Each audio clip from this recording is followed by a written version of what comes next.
Last कहां तक था अपना मामला?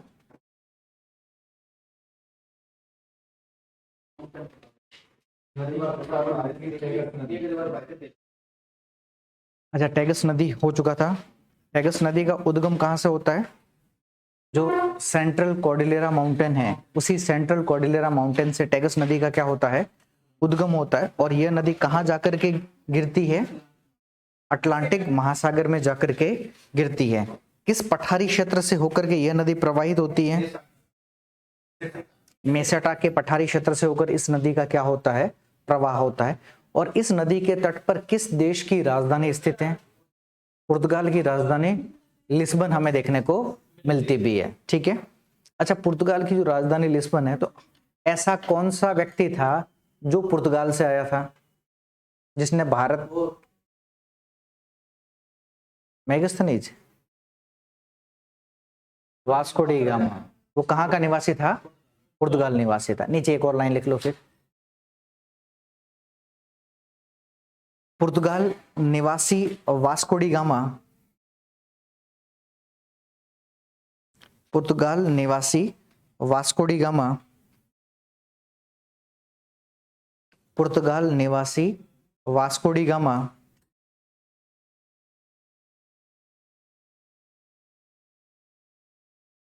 पुर्तगाल निवासी वास्को डी गामा प्रथम यूरोपियन व्यक्ति था जो पुर्तगाल निवासी वास्को डी गामा प्रथम यूरोपियन व्यक्ति था जो प्रथम यूरोपियन व्यक्ति था जो सन 1498 में आया था।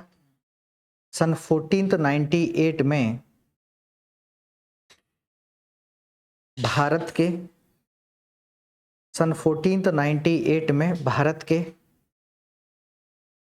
कौन सा बंदरगाह था?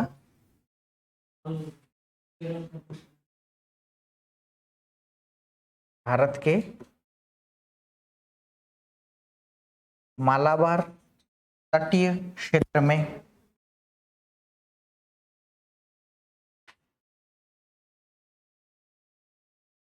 मालाबार तटीय क्षेत्र पर आया था या उतरा था? तटीय क्षेत्र पर आया था या उतरा था। ठीक है, तो ये ध्यान रख लेना। इससे पहले एक व्यक्ति चला था खोज की, क्या नाम था? वो कहाँ का निवासी था? बाकी सब बात तो ठीक है, जर्मनी का था। Very good. एक बार,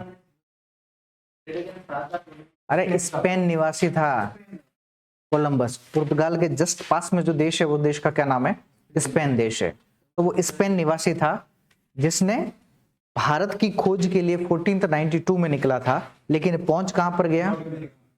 इसलिए उसने वहां के लोगों को रेड इंडियन के नाम से जाना भी है। क्लियर है मामला? तो ये कौन सी नदी है? हाँ, अगला हेडिंग डाल दो, सीन नदी।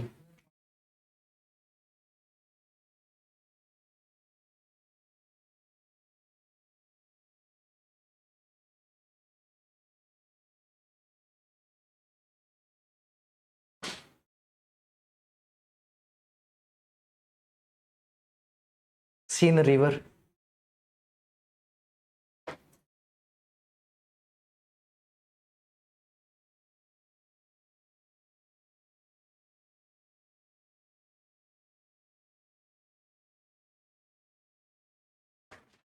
कहां से उद्गम होता है सीन नदी का?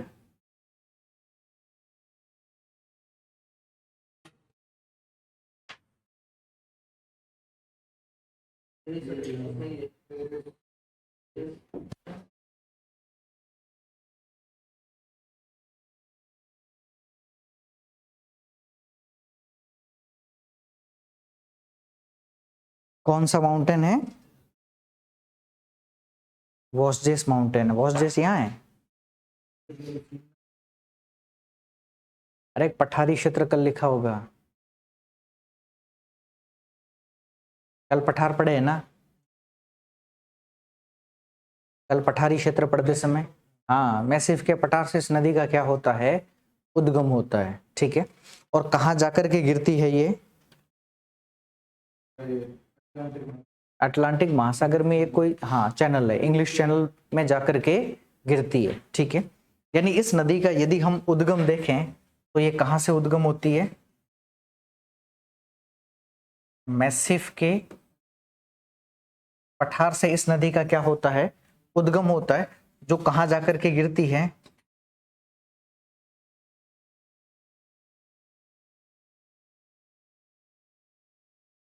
इंग्लिश चैनल में जाकर के गिरती भी है।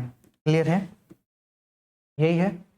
अच्छा, इस नदी की क्या विशेषता है, इस नदी ये मुख्य मतलब कहाँ की है, फ्रांस, और फ्रांस की राजधानी पेरिस, वो इसी नदी के तट पर हमें देखने को मिलता है। राजस्थान का पेरिस किसे कहते हैं, उदयपुर को, वेरी गुड। अरे राजस्थान का पेरिस जयपुर को कहते हैं,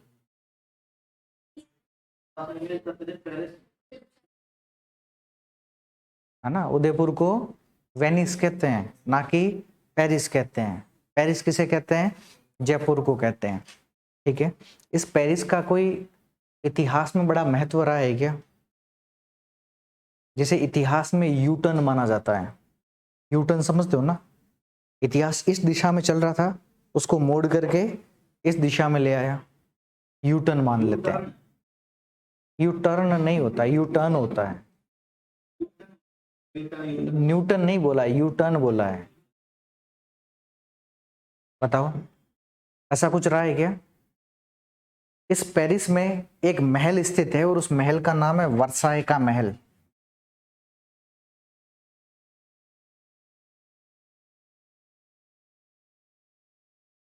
कौन सा महल है, अच्छा, इस वर्साई के महल की क्या विशेषता रही है, इस वर्साई के महल में एक संधि की गई है जिसे हम बोलते हैं वर्साई की संधि। अब ये वर्साई की संधि कब की गई, तो ये की गई थी 1919 में। ट्रीटी ऑफ वर्साई, वर्साई की संधि कब की गई, 1919 में की गई थी। और ये संधि किस लिए की गई, क्योंकि उससे पहले हमारे यहाँ पर क्या हुआ है, कहां से लेकर कहां तक था, तो इस प्रथम विश्व युद्ध के बाद में एक संधि की गई और उस संधि का क्या नाम था, वर्साई की संधि, जो फर्स्ट वर्ल्ड वॉर में मित्र राष्ट्र और जो धुरी राष्ट्र आपस में लड़ रहे थे, उन मित्र राष्ट्रों और धुरी राष्ट्रों के बीच में संधि की गई। ठीक है, अब इस संधि के कुछ प्रावधान थे जो हमारे यहां पर भी काम के हैं। इस संधि के ये प्रावधान थे कि जो जर्मनी है, भाई इस संधि ने सबसे पहली बात किस देश को पंगु बनाने का काम किया, किस देश को पूरा डिस्ट्रॉय करने का काम किया था, अरे जर्मनी को डिस्ट्रॉय करने का काम किया इस संधि ने। ठीक है, तो जो जर्मनी में एक क्षेत्र पड़ता है जिसका नाम है राइन रिवर बेसिन,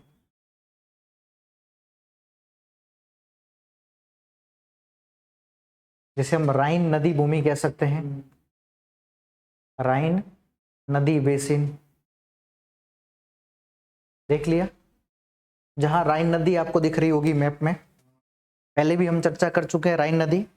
अच्छा, ये राइन नदी कुमार बता कौन से दो माउंटेन के बीच से होकर के प्रवाहित होती है, हाँ, तो आज क्यों आया है फिर, हाँ, अपने बताओ, कौन से दो माउंटेन के मध्य से होकर के राइन नदी का प्रवाह होता था, कौन सा, वेरी गुड, कहीं मैंने लिखवाया भी है क्या हर्ज, विनायक बता, जुरा या फिर ब्लैक फॉरेस्ट था, तो दो माउंटेन थे, एक तो था वॉस्जेस माउंटेन और एक माउंटेन था ब्लैक फॉरेस्ट माउंटेन। इन दोनों पर्वतों के बीच से जो नदी जाती है उस नदी का ही क्या नाम है?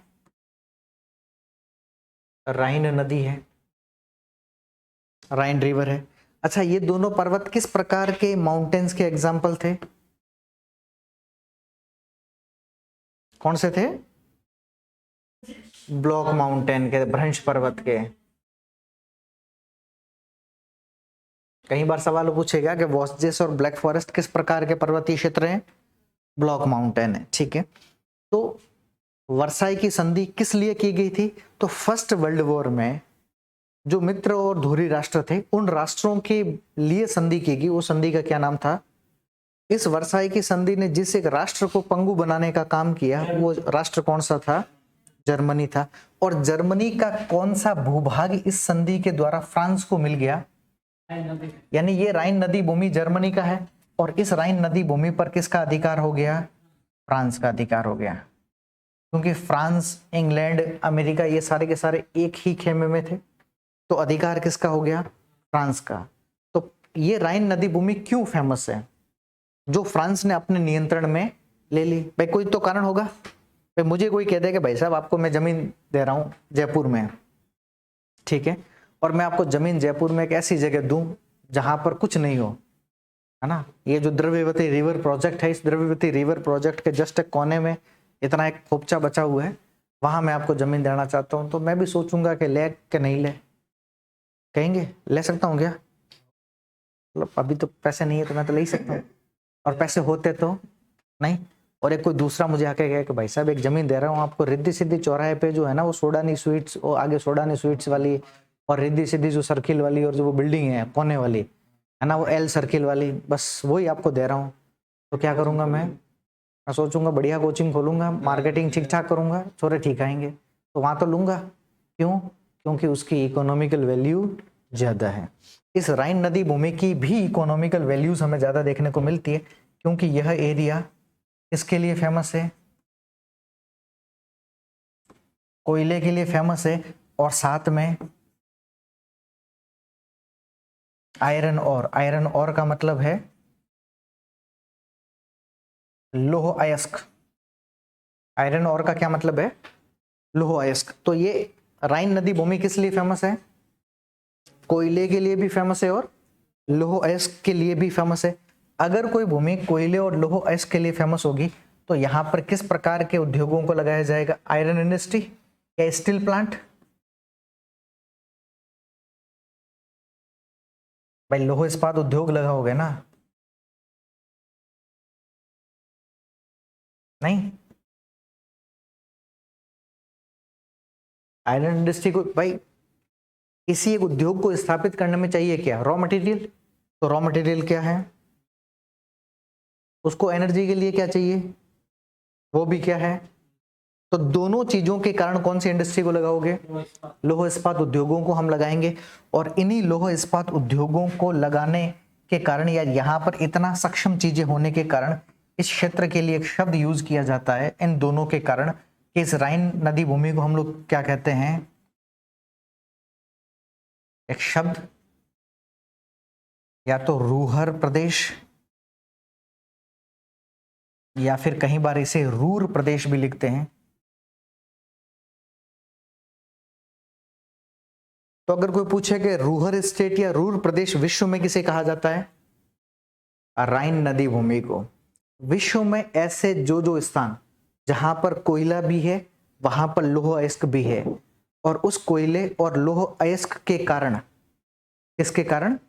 कोयले और लौह अयस्क के कारण वहां पर लौह इस्पात उद्योगों का सर्वाधिक विकास हुआ है। हम उसे क्या कहते हैं? वो क्या है? रूहर स्टेट है, या रूहर प्रदेश के तौर पर हम उसे जानते भी हैं।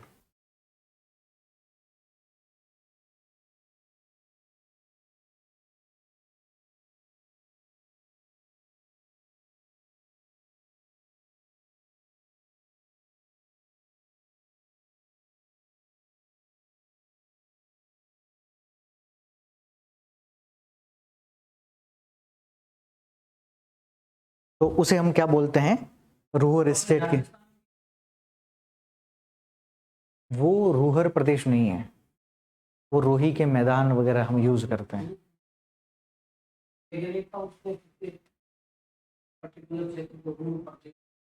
भाई कोयले के लिए हो सकता है भाई, ऐसा तो मैंने तो कुछ गाइड में हो सकता है कहीं पे मिल गया होगा। हाँ, लेकिन जहां पर कोयला मिला होगा तो जो बाड़मेर का आसपास वाला जो भी इलाका है हो सकता है इसे कहा गया होगा, क्योंकि वहां कोयले की उपलब्धता के कारण होगा, बट ऐसा किसी ऑथेंटिक बुक में नहीं है। ठीक है, हाँ ऑथेंटिक बुक में नहीं है, बाकी कहीं पर होगा तो उसकी अपन चर्चा नहीं करते। उसे हम क्या बोलते हैं।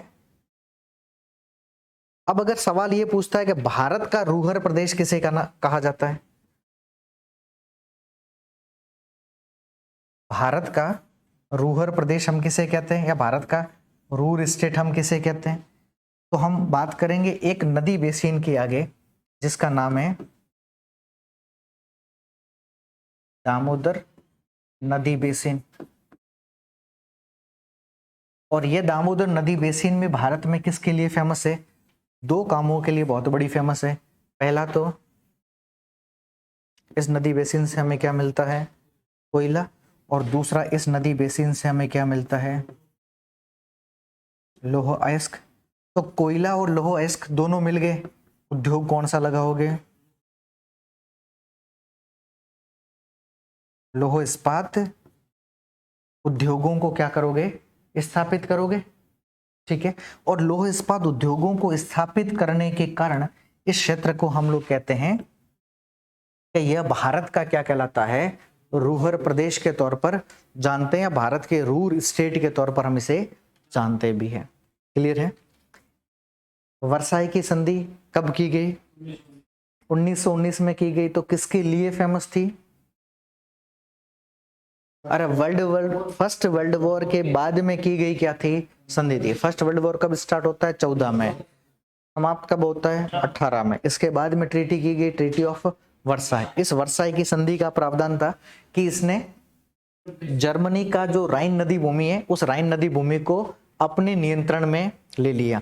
ये राइन नदी भूमि क्यों फेमस है, क्योंकि इस राइन नदी भूमि में कोयला और लौह अयस्क दोनों की क्या है, उपलब्धता है। इसके कारण यहाँ पर लौह इस्पात उद्योगों का सर्वाधिक क्या हुआ है, विकास होता है। ठीक है, इस में लौह अयस्क का विकास होने के कारण हम इसे क्या कहते हैं, रूहर स्टेट या रूर प्रदेश के नाम से जानते हैं। भारत में जो दामोदर नदी बेसिन है वो भी कोयले और लोहे के लिए बड़ी फेमस है, और कोयले और लोहे के लिए फेमस होने के कारण हम इसे भारत का रूर प्रदेश के तौर पर जानते हैं। ठीक है, दामोदर नदी बेसिन में आपने खाने सुनी होगी, झरिया, बोकारो, तलचर, रानीगंज, सारे खानों के नाम सुने हैं ना, नहीं। झरिया बोकारो झारखंड में है, तलचर आपके उड़ीसा में है, रानीगंज आपके वेस्ट बंगाल में है। रानीगंज पे तो फिल्म भी बनी है 2-3, एक तो अभी अक्षय कुमार की फिल्म भी खुद रानीगंज के नाम से आई थी, देखिए।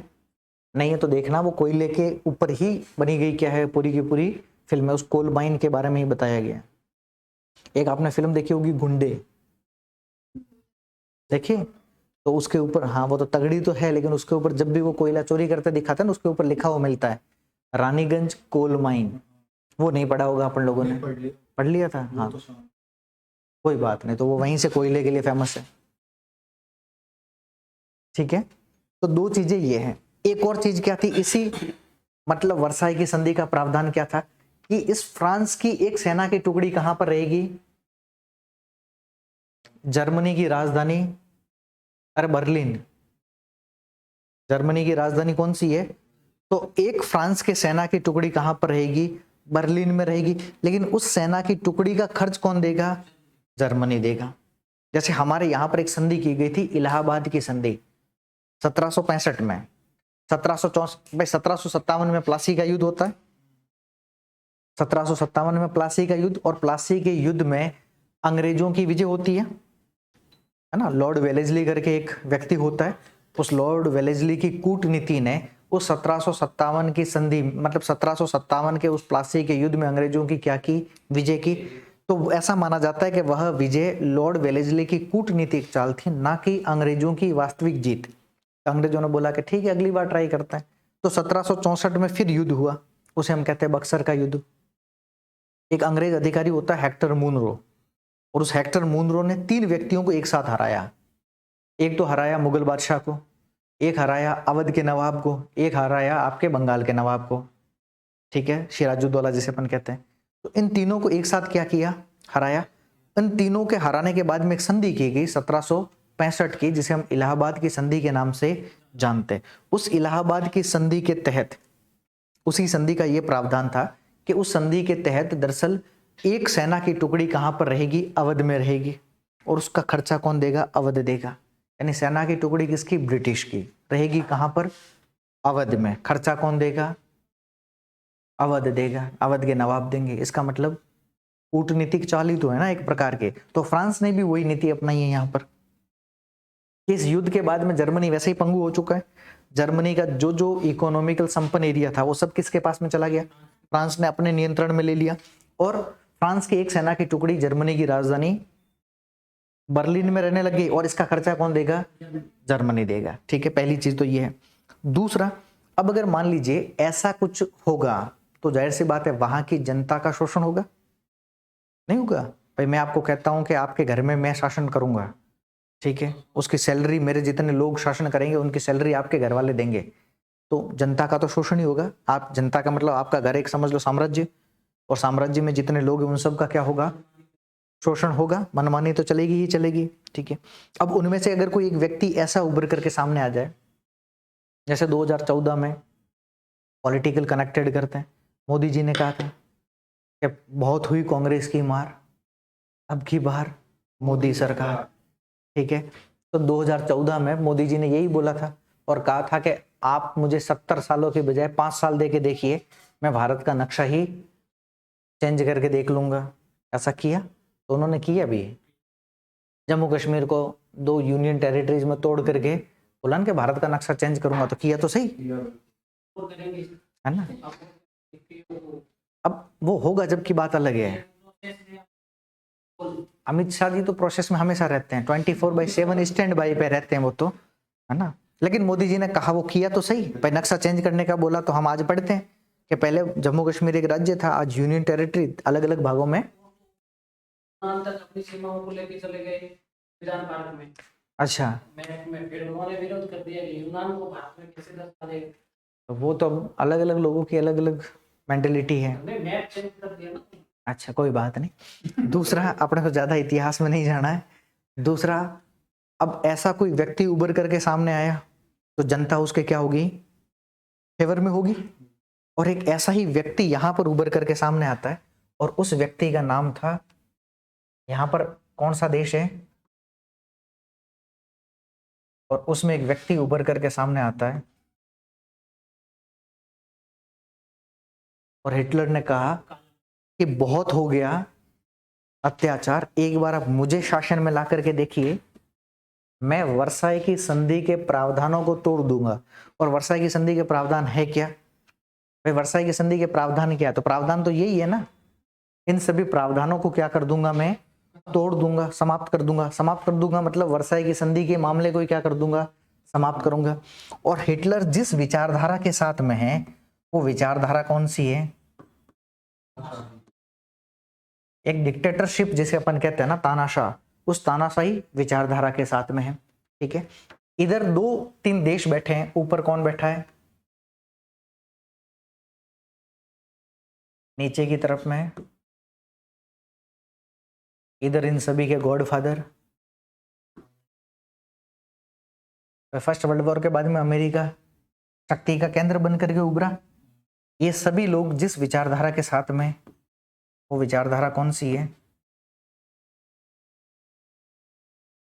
पूंजीवादी विचारधारा के साथ में है। ठीक है, इधर एक और इनका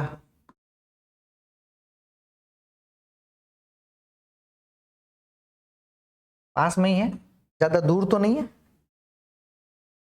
और जिस विचारधारा के साथ में, वो विचारधारा कौन सी है, समाजवादी विचारधारा के साथ में है। ठीक है, अब हिटलर नीति अपनाता है, और हिटलर कहता है अब हम एक नीति अपनाएंगे, और हमारी नीति है पश्चिम की ओर देखो, सॉरी पूर्व की ओर देखो।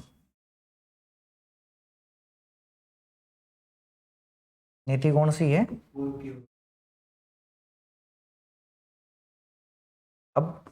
ये नीति किसको इंडिकेट कर रही है भाई? किसको देखना है अल्टीमेट? सोवियत संघ को देखना है। तो पूर्व की ओर देखो का मतलब है सोवियत संघ को देखो। तो ये लोग क्या कहेंगे?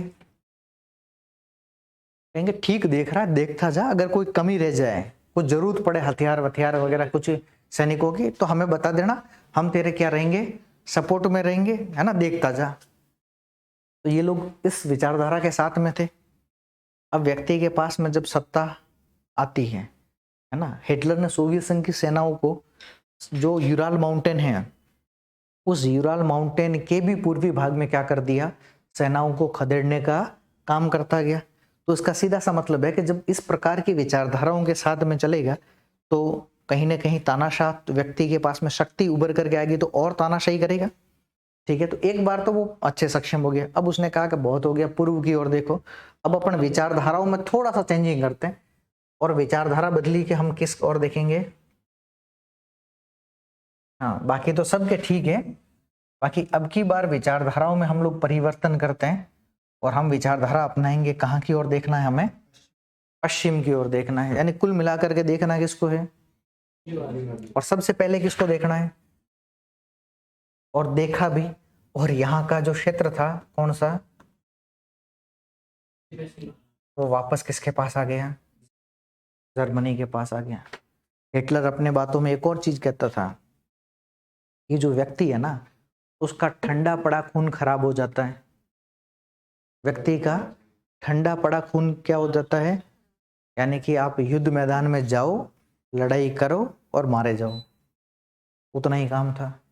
और इसीलिए हिटलर एक ऐसा व्यक्ति उभर करके सामने आता है जो इसका कारण बनता है।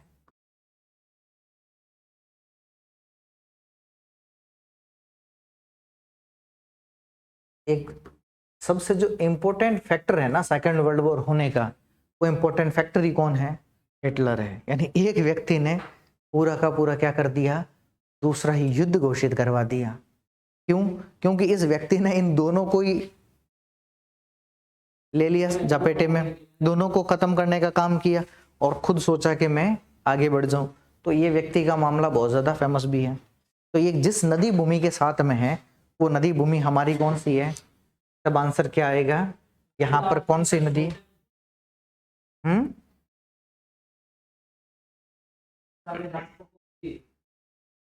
अकेला व्यक्ति तो है, कुछ भी कर ले, ठीक है।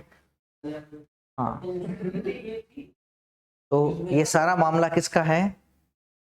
ना ये पेरिस होता, ना यहाँ पर वर्साई का मेल होता, ना वर्साई के मेल में संधि होती, ना संधि के बाद में सेकेंड वर्ल्ड वॉर वापस होता फर्स्ट वर्ल्ड वॉर के कारण बाद में। यानी इतना,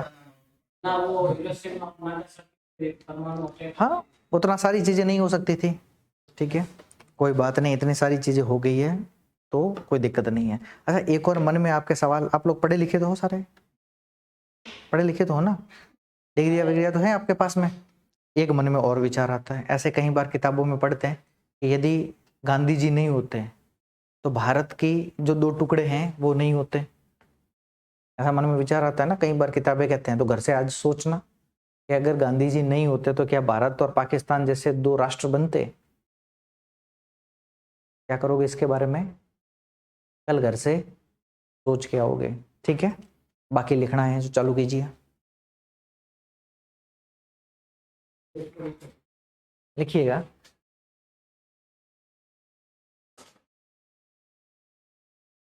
सीन नदी का उद्गम, सीन नदी का उद्गम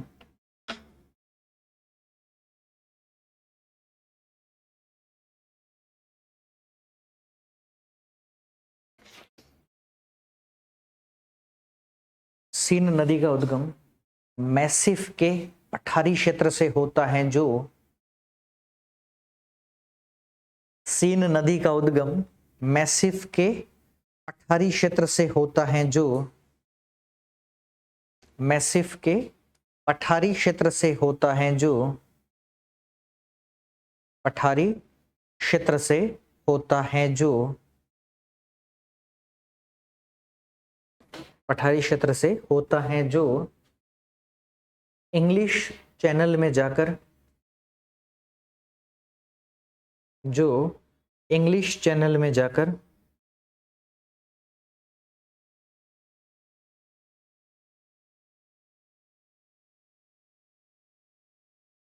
इंग्लिश चैनल में जाकर गिरती हैं, जो इंग्लिश चैनल में जाकर गिरती हैं। पैराग्राफ चेंज करके लिखिएगा, इसी नदी के तट पर, इसी नदी के तट पर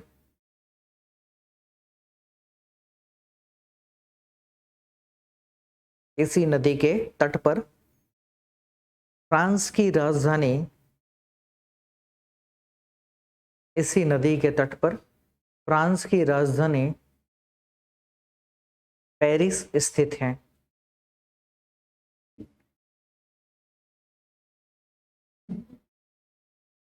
तो किस नदी के तट पे स्थित है?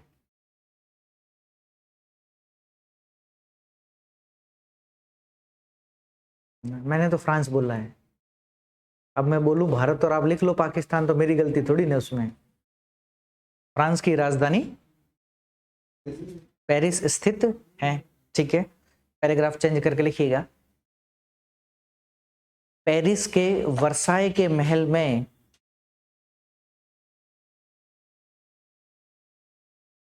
पेरिस के वर्साई के महल में सन 1919 की वर्साई की संधि की गई। सन 1919 की वर्साई की संधि की गई। 1919 की वर्साई की संधि की गई, कॉमा लगाना, जो प्रथम विश्व युद्ध के पश्चात की गई एक संधि थी। जो प्रथम विश्व युद्ध के पश्चात की गई एक संधि थी, की गई एक संधि थी। पूर्ण विराम इसी में लिखना है।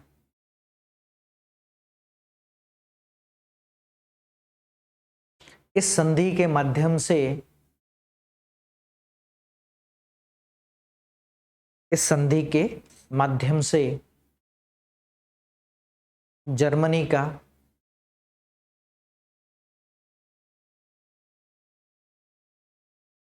इस संधि के माध्यम से जर्मनी का राइन नदी भूमि, जर्मनी का राइन नदी भूमि क्षेत्र, जर्मनी का राइन नदी भूमि क्षेत्र, राइन नदी भूमि क्षेत्र फ्रांस के नियंत्रण में, राइन नदी भूमि क्षेत्र फ्रांस के नियंत्रण में, फ्रांस के नियंत्रण में आ गया।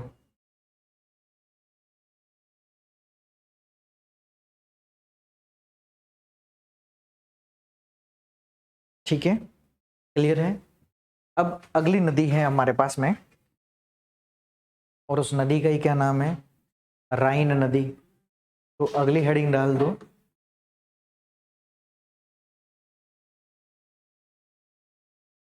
राइन नदी।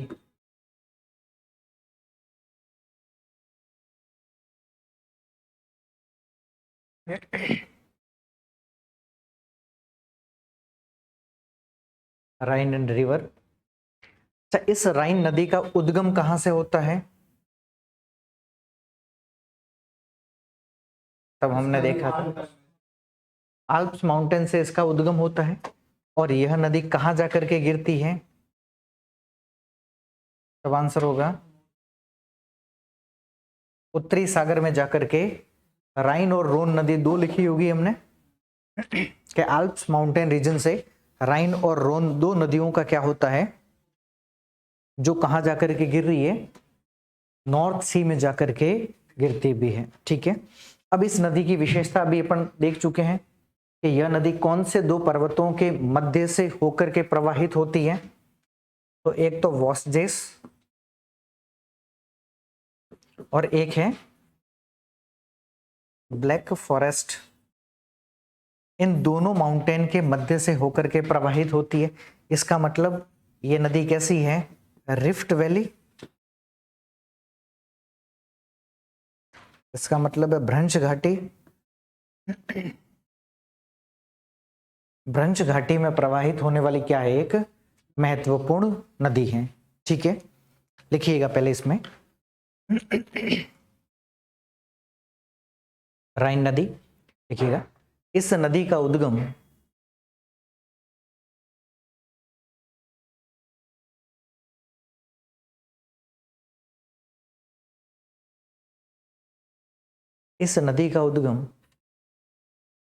आल्प्स माउंटेन क्षेत्र से होता है, जो आल्प्स माउंटेन क्षेत्र से होता है, जो क्षेत्र से होता है, जो होता है, जो अटलांटिक महासागर के नॉर्थ सी में जाकर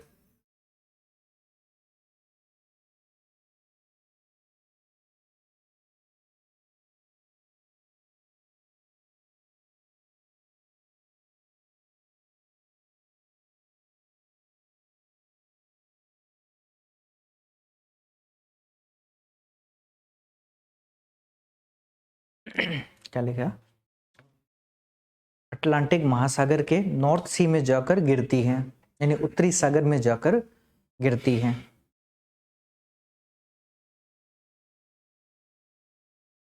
ठीक है, क्लियर है? अब देखिएगा, ये नदी कौन से दो पर्वतों के मध्य से होकर प्रवाहित होती है? वॉस्जेस और ब्लैक फॉरेस्ट, ये दोनों किस प्रकार के पर्वत हैं?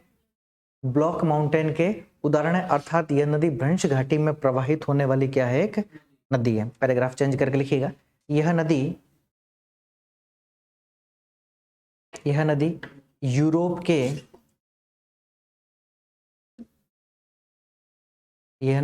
यूरोप के वॉस्जेस तथा ब्लैक फॉरेस्ट, इंग्लिश में लिख लो तो बेटर है, वॉस्जेस तथा ब्लैक फॉरेस्ट पर्वतीय क्षेत्रों के मध्य से होकर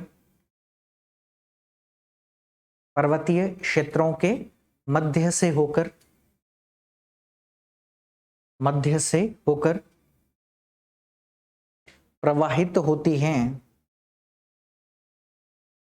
मध्य से होकर प्रवाहित होती हैं, कॉमा लगाना। अतः यह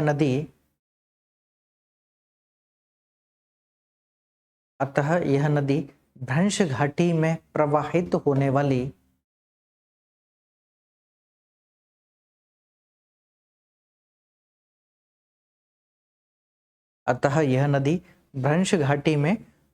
होने वाली विश्व की सबसे लंबी नदी है।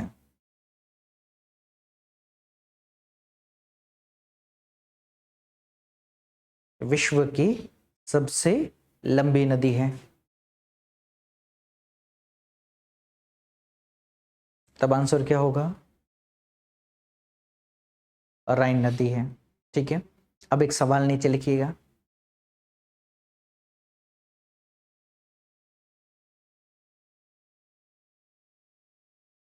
एक सवाल लिखिएगा, भारत की कौन कौन सी नदियां भ्रंश घाटियों में प्रवाहित होती हैं?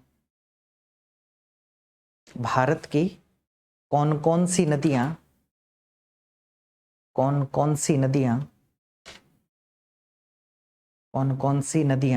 भ्रंश घाटी में प्रवाहित होती हैं?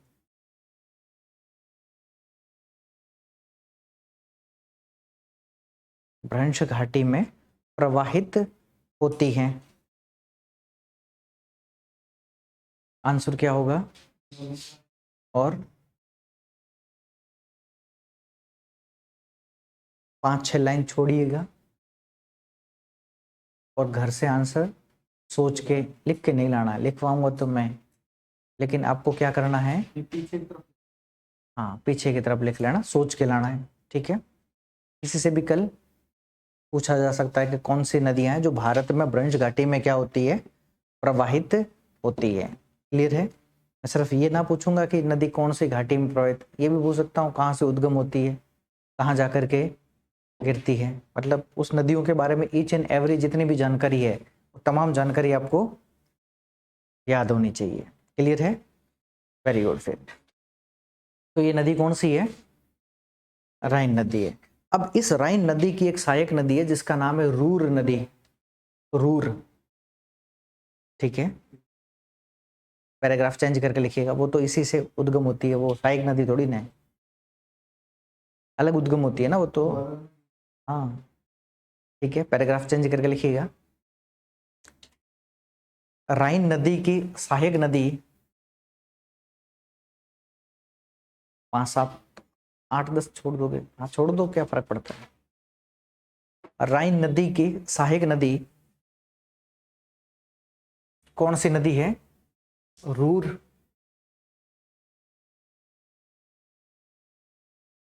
रूर नदी है जो जो यूरोप में, जो यूरोप में कोयले की दृष्टि से, जो यूरोप में कोयले की दृष्टि से विख्यात है या कुख्यात है? विख्यात है। कोयले की दृष्टि से विख्यात है, पूर्ण विराम।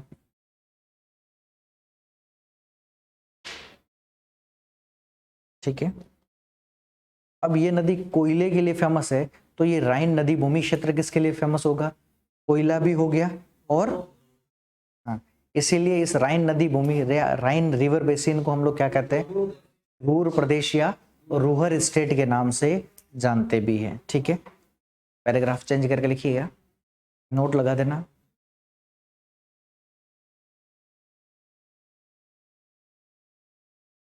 पहले इंग्लिश में लिखना, राइन रिवर बेसिन।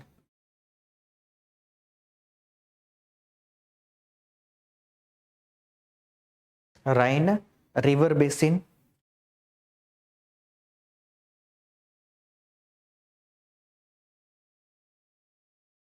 राइन रिवर बेसिन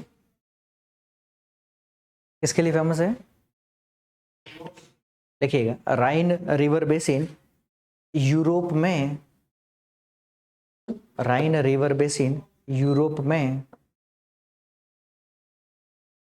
में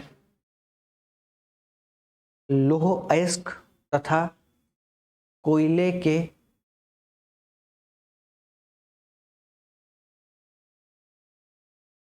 लौह अयस्क तथा कोयले के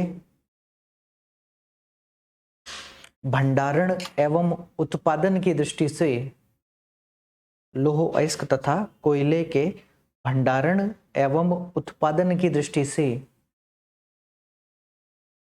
भंडारण एवं उत्पादन की दृष्टि से, भंडारण एवं उत्पादन की दृष्टि से विख्यात हैं। भंडारण एवं उत्पादन की दृष्टि से विख्यात है, कॉमा लगा देना, इसी में लिखना है, या पूर्ण विराम लगा दो, कुछ भी लगा दो इसका मन रखने के लिए। उत्पादन की दृष्टि से विख्यात है। यही कारण है कि, यही कारण है कि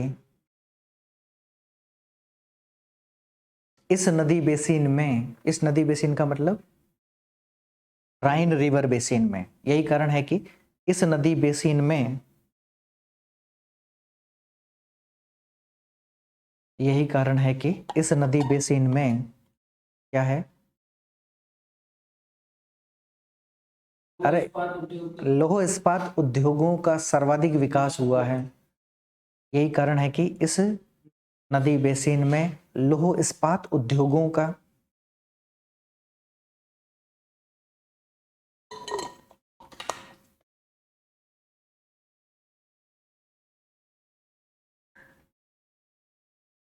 लौह इस्पात उद्योगों का सर्वाधिक विकास हुआ है, कॉमा लगाना, लौह इस्पात उद्योगों का सर्वाधिक विकास हुआ है, अतः राइन रिवर बेसिन को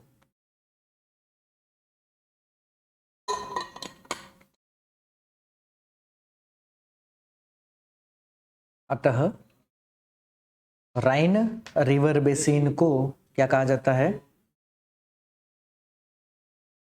रूहर स्टेट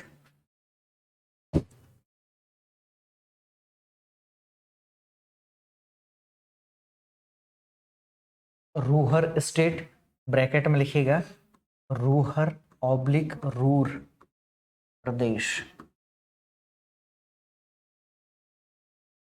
रूहर स्टेट या रूहर ऑब्लिक रूर प्रदेश के नाम से जाना जाता है, के नाम से जाना जाता है।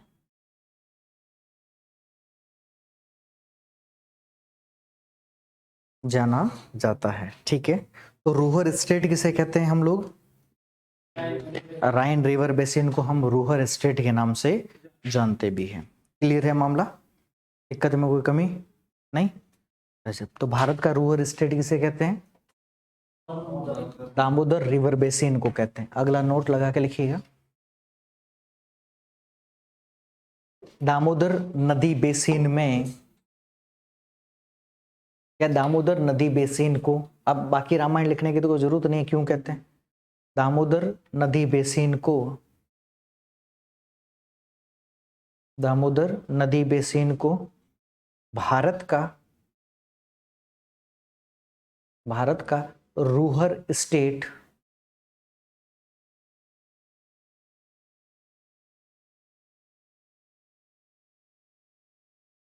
भारत का रूहर स्टेट कहा जाता है। अब रूहर दे दे, रूर दे दे, कुछ भी दे दे, ठीक है। क्यों कहा जाता है? क्योंकि यहाँ पर कोयला भी है और यहाँ पर लोह अयस्क भी है, ठीक है। अच्छा, ये जो नदी है ये यूरोप में परिवहन के लिए बहुत बड़ी फेमस है।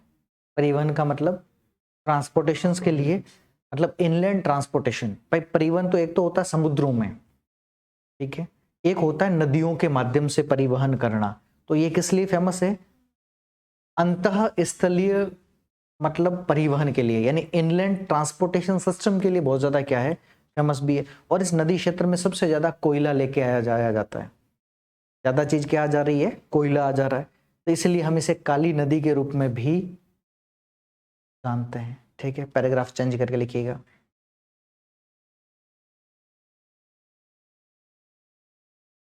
राइन नदी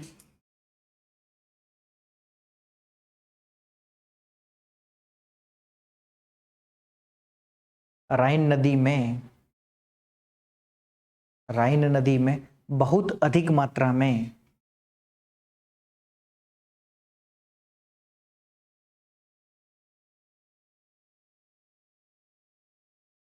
बहुत अधिक मात्रा में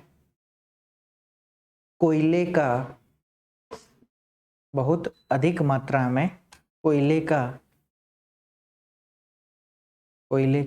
परिवहन कोयले का परिवहन किया जाता है, कॉमा लगाना।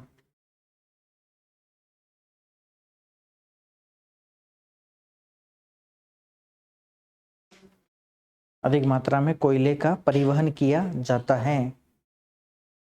यही कारण है कि राइन नदी को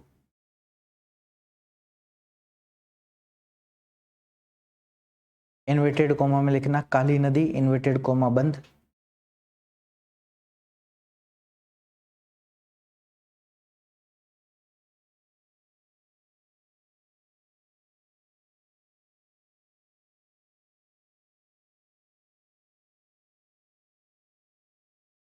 क्या लिखा? काली नदी के नाम से भी जाना जाता है, के नाम से भी जाना जाता है।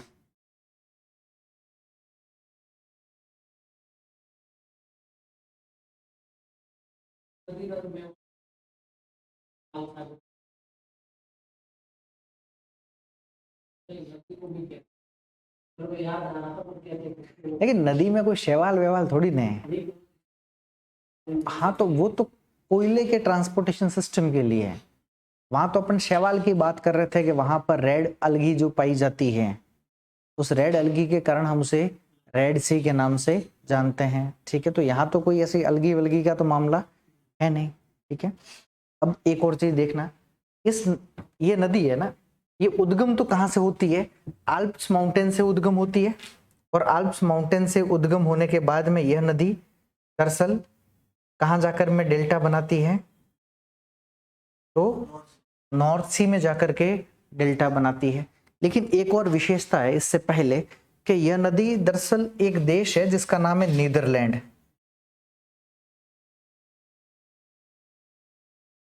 और इस नीदरलैंड में डेल्टा बना, मतलब देश तो जो मुहाना है वो किस देश में है? नीदरलैंड में। और इसके मुहाने पर नीदरलैंड का एक बंदरगाह है जिसका नाम है रोटरडम। मिल गया क्या कहीं पर?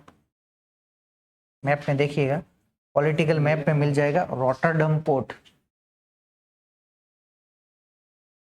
रोटरडम बंदरगाह। ठीक है, तो ध्यान रखना ये नदी कहाँ जाकर के गिरती है? नॉर्थ सी में गिरती है। लेकिन इसके मुहाने पर कौन सा बंदरगाह है? नीदरलैंड का रोटरडम बंदरगाह हमें देखने को मिलता भी है। ठीक है, तो पैराग्राफ चेंज करके लिखिएगा।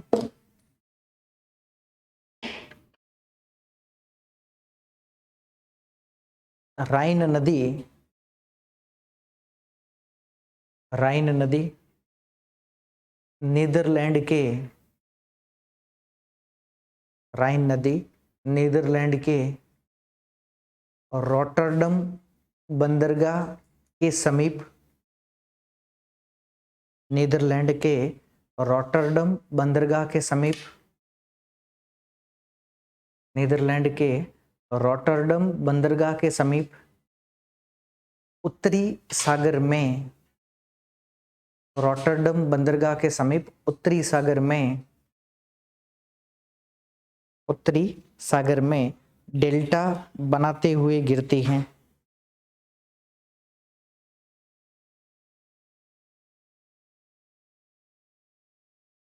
डेल्टा बनाते हुए गिरती हैं, कॉमा।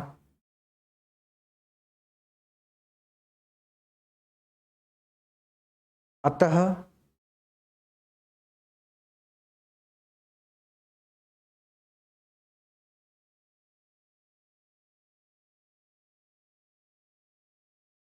अतः रोटरडम बंदरगाह,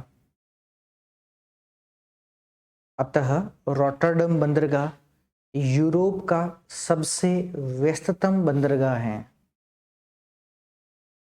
अतः रोटरडम बंदरगाह यूरोप का सबसे व्यस्ततम बंदरगाह है।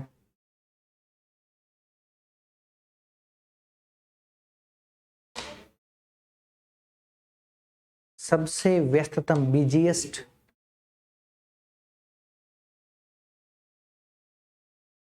ठीक है, क्लियर है। अब आल्प्स माउंटेन से दो नदी निकलती है, एक है राइन, एक है रोन। दो नदियां हैं। अब क्या काम किया? राइन नदी और रोन नदी को जोड़ने के लिए एक नहर बना दी, कैनाल बना दी।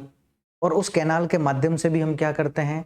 कोयले का परिवहन किया जाता है।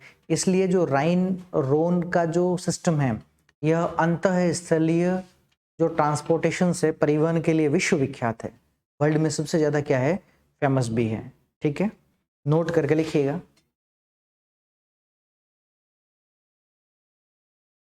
राइन नदी को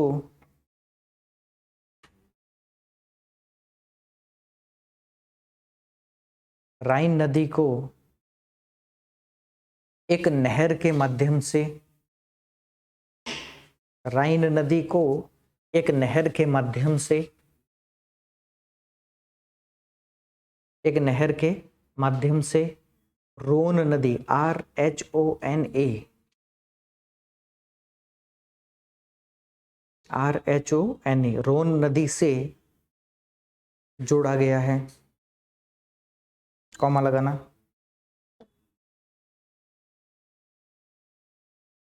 अतः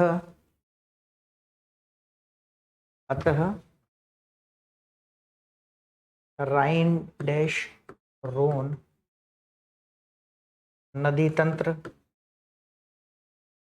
अतः राइन डैश रोन नदी तंत्र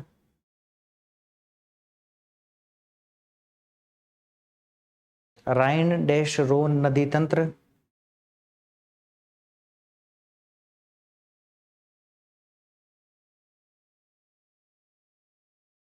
नदी तंत्र यूरोप के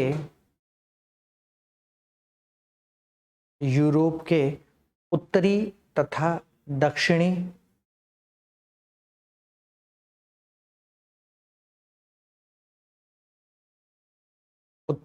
दक्षिणी भागों को आपस में जोड़ता है, भागों को आपस में जोड़ता है, भागों को आपस में जोड़ता है, पूर्ण विराम।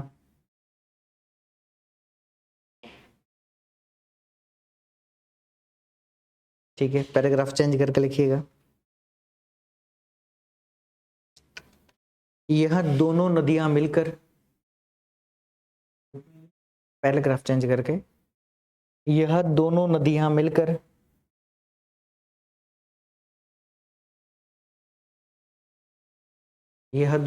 मिलकर यूरोप के व्यस्ततम अंतःस्थलीय,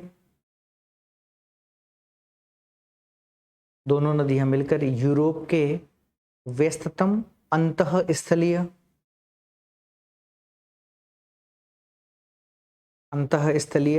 नौवहन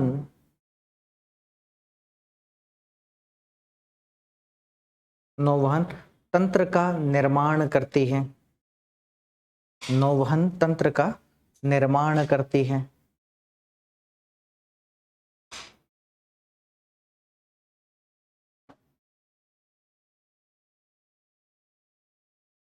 तंत्र का निर्माण करती है।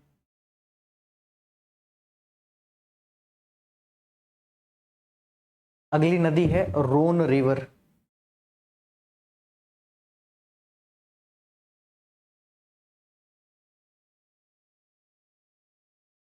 रोन नदी,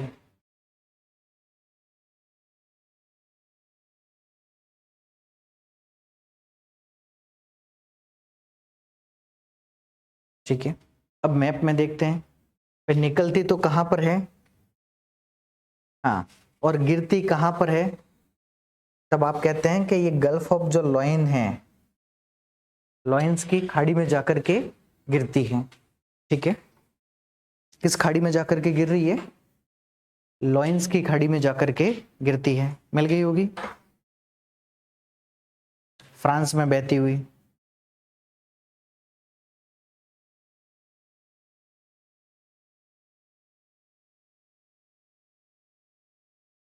नीचे की तरफ होगी ना, गल्फ ऑफ लॉयन। लिखा नहीं है तो फिर गिर रही है, मान लो फिर। हाँ तो बस वही है फिर। क्लियर है, लिखिएगा। हाँ लिख लो फिर, कोई दिक्कत नहीं है। यह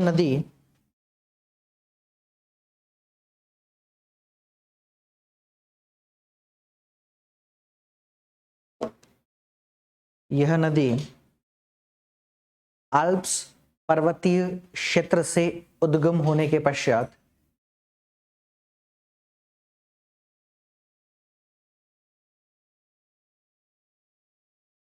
आल्प्स पर्वतीय क्षेत्र से उद्गम होने के पश्चात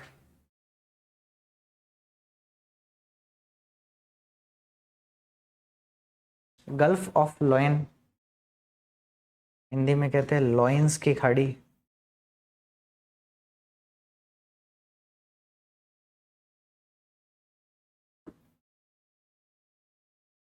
गल्फ ऑफ लॉयंस लॉरेंस की खाड़ी में जाकर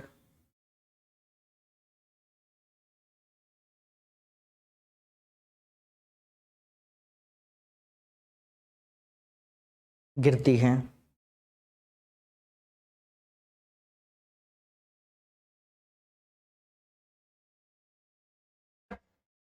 में जाकर गिरती हैं।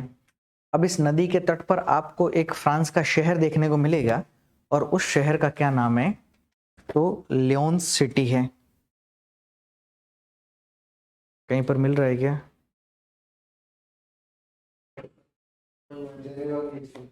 जगह का नीचे नहीं होगा, पास में होगा। ठीक है, और वह शहर कौन सा है?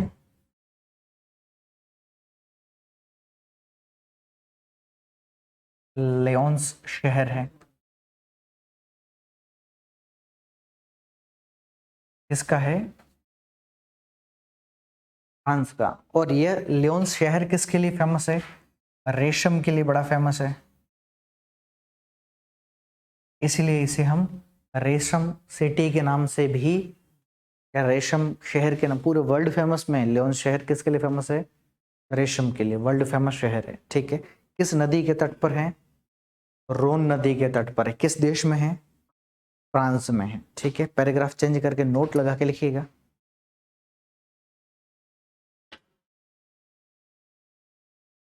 इस नदी के तट पर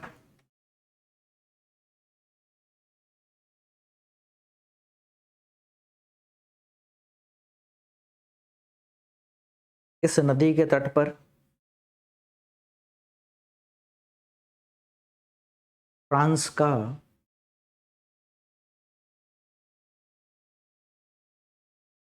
लियोन्स शहर, कई बार हिंदी में ऐसे भी लिखा हुआ मिल जाएगा, तो इंग्लिश हिंदी दोनों लिखना है ना। फ्रांस का लियोन्स सिटी, इंग्लिश में लियोन्स सिटी, हिंदी में लियोन्स शहर स्थित हैं, फिर कॉमा लगाना। लियोन्स सिटी स्थित हैं, कॉमा लगाना, जो रेशम उत्पादन के लिए विख्यात हैं।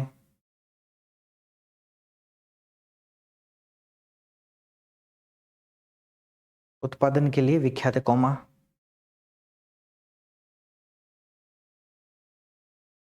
विख्यात है। यही कारण है कि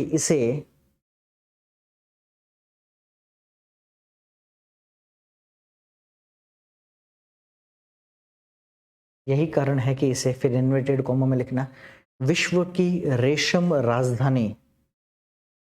यही कारण है कि इसे विश्व की रेशम राजधानी, इन्वर्टेड कॉमा बंद, कहा जाता है।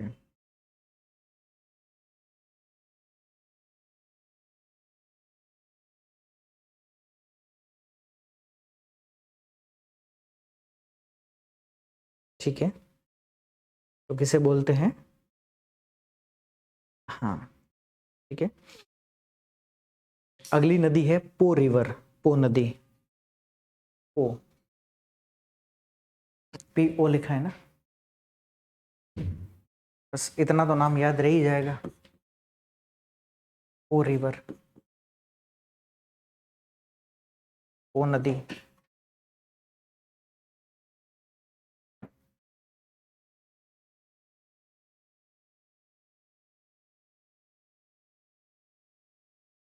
अब इसकी क्या विशेषता है? भाई इस नदी का उद्गम तो आल्प्स माउंटेन से होता है, लेकिन यह नदी गिरती कहां पर है? तो हम कहते हैं कि यह नदी एड्रियाटिक सागर में जाकर के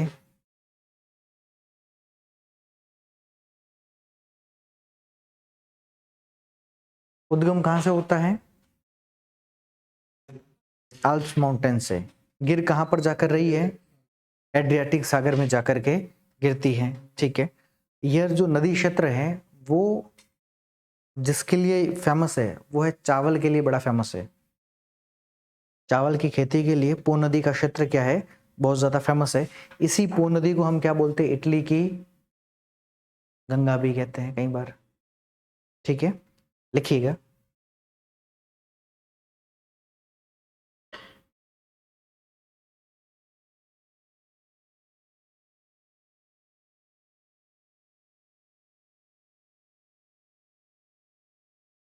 लिखिएगा। इस नदी का उद्गम आल्प्स पर्वतीय क्षेत्र से होता है, जो इस नदी का उद्गम आल्प्स पर्वतीय क्षेत्र से होता है, जो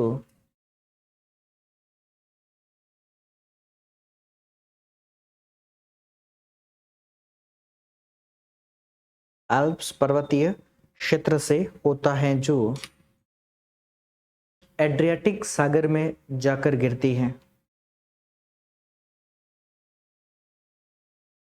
जो एड्रियाटिक सागर में जाकर एड्रियाटिक सागर में जाकर गिरती है। एड्रियाटिक सागर में जाकर गिरती है।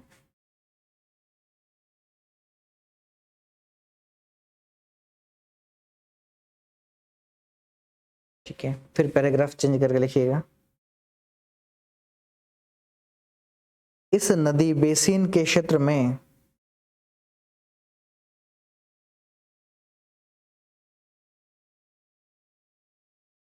इस नदी बेसिन के क्षेत्र में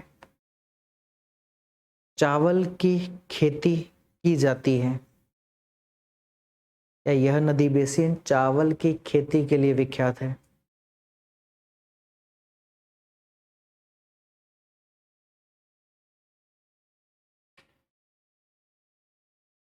की जाती है। फिर पैराग्राफ चेंज करके, यह नदी इटली की सबसे लंबी एवं प्रमुख नदी है, जिसे यह नदी इटली की सबसे लंबी एवं प्रमुख नदी है, जिसे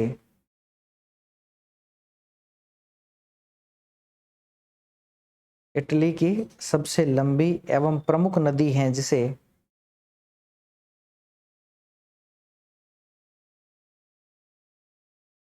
सबसे लंबी एवं प्रमुख नदी है, जिसे इटली की गंगा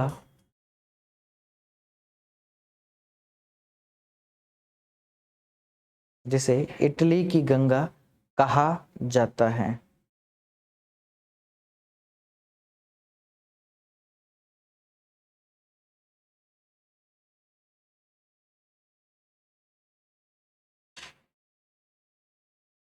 ठीक है, अब देखिए इस नदी के तट पर आपको इटली के दो बड़े शहर देखने को मिल जाएंगे।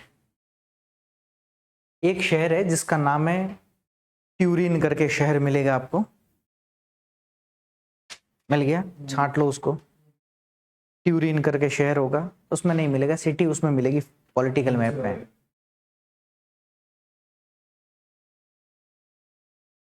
ट्यूरिन सिटी होगा,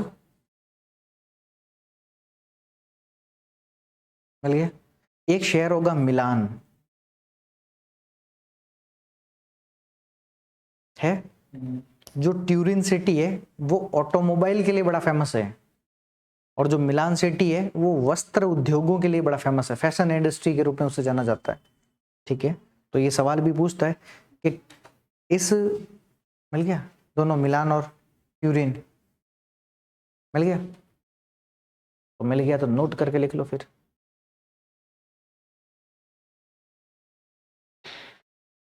इस नदी के तट पर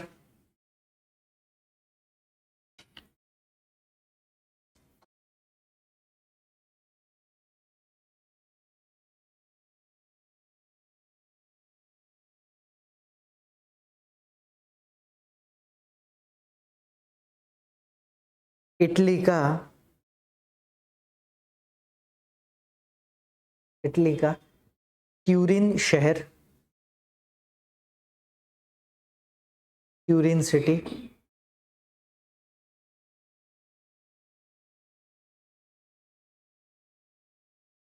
तथा मिलान शहर तथा मिलान शहर स्थित है या अवस्थित है, कॉमा लगाना। मिलान शहर स्थित है, जो क्रमशः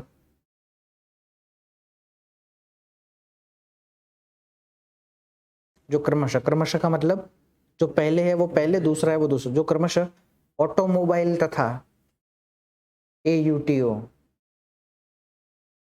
ऑटोमोबाइल ब्रैकेट में लिख लो मोटर वाहन उद्योग। ऑटोमोबाइल का मतलब क्या होता है, ऐसा मत समझ लेना कि मोबाइल है। मोटर वाहन उद्योग, ऑटोमोबाइल तथा वस्त्र उद्योगों की दृष्टि से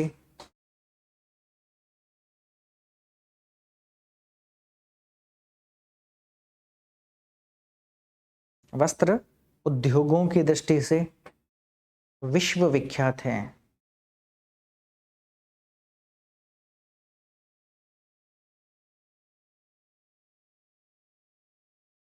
की दृष्टि से विश्व विख्यात है।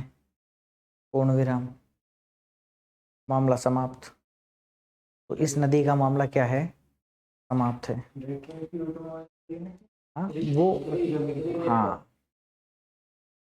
ठीक है, हो गया। तो ट्यूरिन शहर किसके लिए फेमस है, ऑटोमोबाइल। मिलान शहर वस्त्र उद्योगों की दृष्टि से फेमस है। लियोन्स शहर, लियोन्स रेशम के लिए बड़ा फेमस है।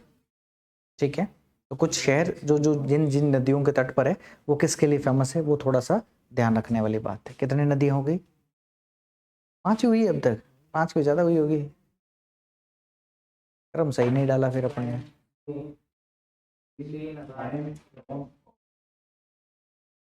बस मैं सोचा 10-12 हो गई फिर तो, चलो फिर तो गलत हो गया ये तो। नंबर 6 डाल दो। टाइबर रिवर,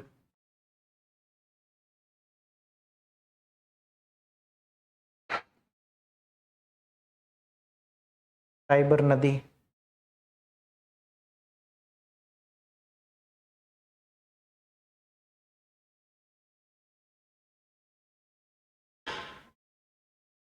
टाइबर नदी। ठीक है, और इसके आगे लिखिएगा इसे पढ़ेंगे कल। ठीक है, क्लियर है। बस आज का मामला यहीं तक है अपना।